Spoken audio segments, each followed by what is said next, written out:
Hello everyone, আসসালামু আলাইকুম। কেমন আছে সকল বন্ধুরা আজকে আমি ভাপা পিঠা বানিয়েছি।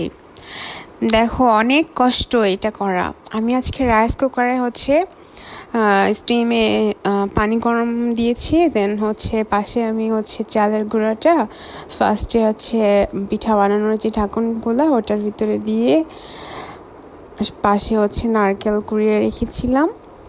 এটা গুড়। ফার্স্টে একটা লেয়ার দিয়ে দেন তারপরে গুড়টা দিয়েছি। তারপরে আমি এই চালের গুঁড়াটা দেওয়ার পরে আমি গুড় দিয়েছি, আবার নারকেল দিলাম। এখন আবার উপর দিয়ে চালের গুঁড়াটা দিয়ে দিব। অনেক কষ্ট পিঠা বানানো, খুব কষ্ট, আসলে অনেক কষ্ট। চালটা আমি ফার্স্টে গুঁড়া করেছি ব্লেন্ডারে ওগুলা করতে অনেক কষ্ট। তারপরে এই যে বসে বসে বানাচ্ছি। রাইস কুকারটা পুরো আমার সামনে এনে আমি বসে বসে বানাচ্ছি। সবাইকে আমি নিজে হাতে আজকে পিঠা বানিয়ে খাইয়েছি। কে কে আমার মতো এরকম যখনই যেটা মনে চায় তখনই সেটা করতেই হবে?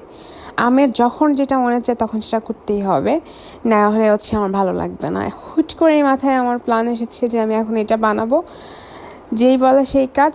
আমি পিঠা বানাতে বসে গেছি। এটা করতে যে আমার পিছনে যে কতটা টাইম লাগছে, প্রায় 2-3 ঘন্টার মতো টাইম লেগে গেছে আমার। করতে করতে আমার হাত পা পুরা মাথা সব কিছু ব্যথা। সবাইকে খাইয়েছি, সবাই বলছে অনেক মজা হয়েছে। পিঠাটা একটু লেগে লেগে যাচ্ছিল, কারণ রাইস কুকার এখানে স্টিমে একটু লেগেই যায়। আর ওরকমভাবে আমি অভিজ্ঞ না, ভালো পারি না, এর জন্য অতটা ভালো হয়নি।